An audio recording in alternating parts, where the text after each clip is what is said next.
Yo,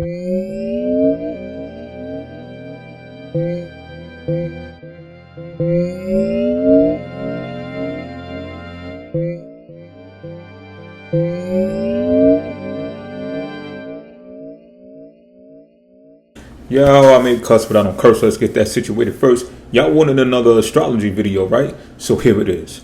So I'm basing this on, as you can see in the title, the soul, the ego. Ego is the expression, the sun, right? All of those things mean the same thing in astrology. Now, I want to start off by saying this. It was Aquarius, I believe it was Aquarius season, right? A client of mine had pleaded with me to raise my prices because their perspective is nobody does what I do the way that I do it at the level that I do it, so they must pay me above what I was charging them to do it. I did not argue with them. I obliged, all right, and I was flattered, but yeah, I obliged and we did the damn thing, right? So I want you to remember this note because I'm going to bring it back up later because it makes perfect sense. Now look, what I'm going to do right now is I'm going to put emphasis on Taurus season because it's still fresh in our minds. We just left Taurus season, so we can reflect and remember and do homework based upon the things that we experienced during Taurus season. Now, Pisces, this vid is tailored exclusively for us.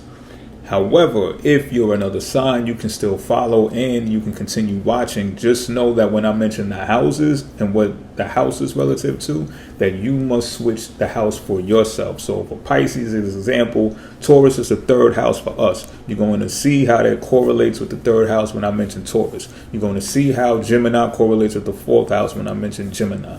So you will still hear the characteristics of the signs for you, but you just have to apply the house differently so that it makes sense in your life. The ego and the soul in astrology is the sun. So therefore, wherever the sun is transiting, think about it as like your hologram. So whatever is within, projects outward, which is your hologram, and it's according to the sign that the sun is actually transiting. Now dig this. This is magical stuff. This is magical, B. Because you're going to see the characteristics and the traits of these signs unfold as you waltz through life. So you need to focus, though, in order to see it, because the sun rules over focus and concentration. We must make sure that we know that as well. So it also rules over likes and dislikes. So observing something, right?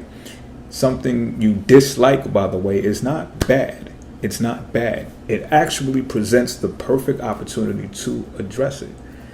So kind of like to be aware is to be alive is basically what I'm saying. You just got to be able to focus when you see it and you identify. You're like, oh, it's Gemini season, ain't it? Yeah, because they talking a bunch over there. And you know what I mean? And I'm riding over here, dude, skateboarding down the block that way. The traffic is crazy. I'm telling you, fast-paced stuff. Oh, I got to multitask. All of a sudden, I got to go to the mailbox. You see the mailmen more often. All of these things are ruled by Gemini. I'm not making, I can't make this stuff up. Like, I didn't make the rules. This is life, baby. So listen, I'm getting too excited right now because I learned so much.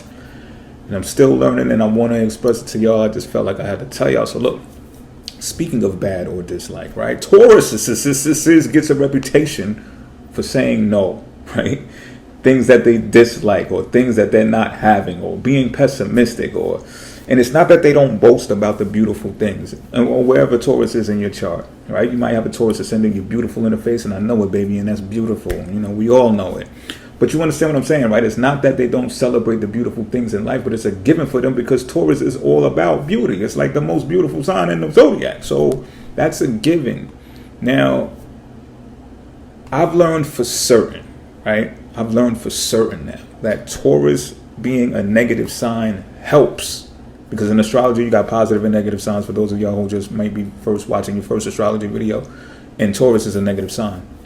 It's also a feminine sign. All right, let's remember these things as well. But it helps self-evaluation, But so they're not called a fucking enabler for making an excuse for Tauruses to be assholes or mean. Allow me to tell you what I've learned during the process of Taurus season through constructivism, right? Which is basically acting out what you theorize to test it to see if it's true. So I can guarantee you, by the way, that someone else watching this has experienced this same thing, especially if you're a Pisces, So look, I do side gigs in the tech industry, right? And I'm doing this one particular one, and I'm very good at it. When I read the discussion boards, the message boards and stuff like that, like so many other people struggle to do it. Like they hate this gig. They hate it. They be cursing everybody out on this shit, right? So it creates more opportunity for me because I'm so good at it that I could just snatch up multiples of these types of jobs whenever they occur. You understand what I'm saying? But one day I had let's say it was a few of them that was out of the range of my comfort for transportation. Let's say it like that, right? So I declined to do those areas. I'm like, nah, I'm good. No explanation, no nothing, just a no. No. Taurus shit, just a no. Right? Now, some people, let me not drag it, not just yet anyway. But I said no. Now, between you and I, though, I know that the stats at this company shows that they could basically predict that I'll go do those gigs as well because I've done so many. I'm like the greatest at it. Yes, I'm tooting my own horn because it's Taurus season. Value system. I'm great at it. I'm probably better than everybody else. So in their minds, they're like, yeah, person wants the money. They want the money. They're going to go do it, right? They would have been able to predict it perfectly that I would do it. But moreover, they would hope to fill their quota. They would hope that I do it so that they can fill their quota. But I know that I, too, at the same time, was low-key bargaining, which is also a Taurus characteristic, a Taurus trait, is to bargain. You know what I'm saying? Everything ain't about just the money. Be if I can get a better deal over there, I'm going to go over there. If they got better value and a lesser price, I'm going over there. What do you think this is? Like, you know what I'm saying? So I've learned that money is not a piece of paper. And, of course, we've said this plenty of times, especially spiritual people. They go into that talk a lot, right? Money is not a pieces of paper that we pass around. It's value, but it really is value. Self-value when we're talking about Taurian, all right? Self-value. So I held out a few days just watching it. I still said no, but I held out a few days just watching the board. And what do you know? A few days later, they increased the pay for the other locations. I snatched one of them. I didn't do all of them. I snatched one of them. I was like, all right, I'll go to this one. You know what I'm saying? And we were squared away. Now, while I'm out of town doing the gig, right, I stopped at a bar called the Booby Trap. I know. Say what you're going to say, right? Yes, the owner has some obsession with boobs. And so you understand why I chose to go to that place out of all of the other places that were outside, right? So, but there was so much symbology around me for that time period that I was there. Like, I was learning, and I told you I had to come tell others because of the things that I've learned. So first of all, I ordered a couple of Budweisers. First of all, I don't even drink, right? I don't drink no more, but I be drinking. So it's kind of bugged out to say, like, if I drink something at any time, it's like an experiment for me, right? But whenever I do drink, I don't ever drink domestic beer. Ever. I'm always on imports because I don't know what the fuck they doing domestically when it comes to beer. It just ain't it, B. Like, the rest of the world got the shit on padlock. I don't know what the fuck is going on domestic. But on this day, I choose to get Budweisers. Go figure. The cans get sat down on my table. At this bar, they actually sell cans, which is pretty different. It wasn't the draft thing, right? So I get the can, and I read the can, right? And it says domestic beers. Naturally, I know there's domestic beers, right? But I read the can instinctually as if something nudged me to get Budweiser. So I can see that word, domestic. Why? Fourth house rules over domestic affairs. Fourth house is Gemini, but hear me out, right? I was in Taurus season. Gemini season is after Taurus season. So let's make a note of that before y'all get to getting confused and stuff. I'm bringing it home. Trust me when I'm telling you. I'm tying all of these things together. So like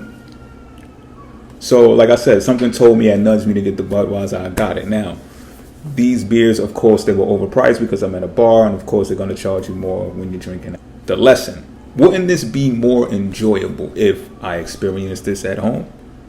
Right? Especially financially wise, Taurus season, dealing with finance, value. I'm even going to say finances, value, right? Well, these beers would definitely cost $2 to $3 less if I was home. That's one thing. But what about those of us who feel like, yo, I can't stand being in this house. I got to get out of this house. I need to go out. I need to go somewhere. I need to shake my ass. I need to be with my friends. I need to be around people. I'm an extrovert. I need to vibe with people. Sitting in the house getting drunk is boring. It's for dull people. Right? Right. I hear y'all out. I stick around. Now, mind you, third house, Taurus is third house for Pisces people, so hence why I'm even at the bar in the first place. It's a place in the community, right? Gemini season fourth house. I'm here right now on my own, but just wanted to make that point as well, right? So let's speak for those of us who want to get out of the house, right?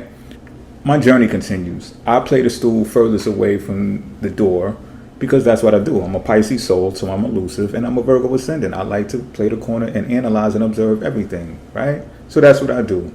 Now, I passed a couple of girls who were sitting together outside of the bar. You know how they got the tables and chairs and stuff outside on a patio part. They're together, no guys. Now, I sit at the bar, and there's two guys at the bar. They're not together, but they're speaking to each other like they know one another. Probably some regulars. It looked like they were some regulars. Now, boom. They're talking with the bartender. I'm talking to the bartender very little. You know what I'm saying? Let me get my drinks type shit. But they're talking to the bartender. Now, they're talking about Comic-Con, something that I'm not into, despite me having mad love for the characters and Stanley and all of that. I'm not into that, maybe because I've never been. So I'm not the type of person that's going to insert myself into people's conversation or what they're doing to be friendly for the sake of being friendly or being social. That's just not me. It's not happening. But that's the introvert of me, of me, right? So it's not being discriminatory at all. It's just how I move, how I vibe. But I still know how to go to establishments and be there. You know what I'm saying? Without being a fucking weirdo. So I'm drinking by myself, and now behind me there's another woman who's talking, and she's with a guy, and oh shit, who would think that thing still exists, right? Like, oh shit, there's a guy and a girl together sitting in a bar. Now she's talking mad loud and shit, but whatever, we're in a bar, right? You gotta expect that. There's nothing you can do about that. But they're kicking it. It's like I spoke too soon because I'm like in my mind I'm like, oh, a guy and a girl, that's awesome.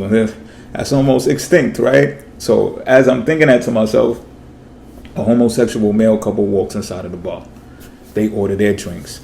They happen to come get their drinks and sit with the couple that I'm talking about, which is the guy and the girl. And I don't know if there was a couple. Like, I'm just saying they were coupled together. I don't even know if there was a couple. Now with the homosexual male couple going over there, who really knows what's going on? You know what I'm saying? And again, this is not me being discriminative. This is just me being analytical and paying attention to detail like a Virgo ascendant does. And mind you, third house rules over learning. I'm learning this whole time. I'm really there doing homework. Like, you know what I'm saying? I'm in awe by everything that I'm seeing and observing and calculating it with astrology. You know what I'm saying? This is what I do. Like, I'm a freak. I'm a freak beast when it comes to astrology now. This is what I do. So I know that I'm outclassed socially, at least in this place now, and it doesn't bother me at all. You know what I'm saying? Like, again, I know how to stay at establishments and be at establishments without having to fit in socially or whatever the case may be. You know what I mean? I'm just gonna do me and move how I move. But at the same time, I am assessing my own value system, and I'm telling myself, like, yeah, this would be something that I would be more beneficial at home for me, because I value, which is Taurus, I value drinking at home, fourth house, which is rules over being domestic all around, because my home is a controlled environment. You know what I'm saying? I'm not subject to random people coming in from different walks of life, and who knows what they could do or what they could be. You know what I'm saying? I have more control over the environment when I'm at home. So it's just a learning experience. It's just something to make an assessment over, and you know, it is what it is. You know what I'm saying? Before I left though, the bartender started a conversation with me. They was like, yo, look, do you want a lighter? And I was like, a lighter? Yeah, what kind of lighter? They was like, it's a booby trap lighter, the name of the bar, right? They got the icon on the lighters. So I grabbed it, got some tits on the lighter. I'm psyched. Like, I'm like, this is my type of shit. You know what I'm saying? So I grabbed the lighter. I said, yo, thanks, man. When I think about it, it clicked in my mind. That's a signal as well. Why? Because why would I want a lighter? Y'all know me. I smoke a cigar, 3 bars at a time here and there when I be at home. You know what I'm saying? And I actually had a cigar at home when he passed me that lighter, and I'm thinking to myself, like, yeah,